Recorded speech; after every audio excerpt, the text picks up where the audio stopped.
யாருக்குமே இந்த ஓட்டு போடுற உரிமையே இல்லை. அந்த பிஎல்ஓன்னு சொல்லுவாங்க, பூத் லெவல் ஆஃபீஸர்ஸ், வாக்குச்சாவடி நிலை அலுவலர். அவங்க தான் வீடு வீடாக போய் அந்த ஃபார்மை கொடுப்பாங்க. அதை நம்ம ஃபில்அப் பண்ணி கொடுக்கணும். அதை தேர்தல் ஆணையம் அதை எடுத்துகிட்டு போய் அதை ஸ்க்ரூட்டினைஸ் பண்ணி அது எல்லாமே கரெக்டாக இருக்கான்னு செக் பண்ணி பார்த்ததுக்கப்புறம் அந்த வாக்காளர் பட்டியலை வெளியிடுவாங்க. அந்த வாக்காளர் பட்டியலில் நம்ம பேர் இருக்கணும். அப்போ தான் நம்மளால் ஓட்டு போட முடியும்.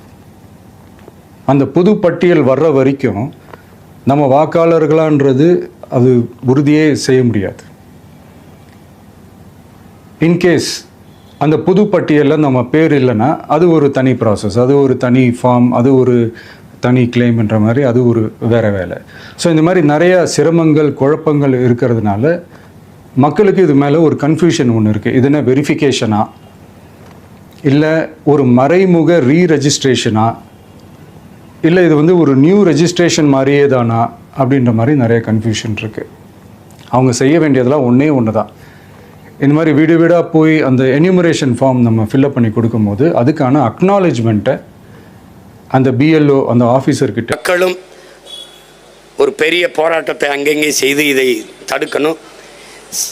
இந்த இரட்டை வாக்குரிமை பெற்றிருக்கிறது, இறந்தோர்கள் வாக்கு செலுத்த அவர் பேர் இருப்பது, கள்ள வாக்கு, இதெல்லாம் தடுக்கணும் என்றால் ஒரு காலம் எடுத்து சரியான அதிகாரிகளை கற்றறிந்த பெருமக்களை அனுப்பி அவர்களுக்கு போக்குவரத்து செலவு உரிய ஊதியமெல்லாம் கொடுத்து பயிற்சி முகாம் நடத்தி எதை எங்கே நீக்கி அது இந்த அவசரமாக நவம்பர் 4 அறிவித்து பிப்ரவரி 7 முடிவெறும் என்கிறீர்கள். இந்த காலத்தில் தேர்தல் நெருங்கி கொண்டிருக்கும் போது யார் யார் எந்த கட்சியோட கூட்டணி, யார் யார் எங்கே என்னன்னு எல்லாம் பேசியிருக்க காலத்தில் நீங்கள் திடீர்னு இந்த வாக்கையே சரி பண்ணோம்னா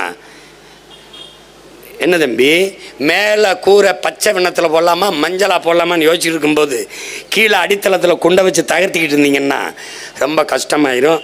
அதனால் மதிப்புமிக்க, மாண்புமிக்க, மேன்மை மிக்க, பெருமை மிக்க, போற்றத்தக்க ஆட்சியாளர்கள் கொஞ்சம் கவனத்தில் எடுத்து செய்யுங்க நியாயமாரே. இல்லைன்னா எங்களுக்கு இந்த தேர்தல் போட்டியெல்லாம் மயிரே போச்சுன்ட்டு தருவாக இறங்கி ஒரு ரூபாயாக ஓட்டு போட முடியாது, நீ எவனும் நிற்க முடியாது. பெரிய சிக்கலாகி போரும் பார்த்துக்க. ஒழுங்காக அதை கைவிட்டுட்டு தேர்தலுக்கு அப்புறம் 29 தேர்தலுக்கு இடையில் இந்த சிறப்பு செருப்பு திருத்தத்தில் அப்புறம் வச்சுக்க.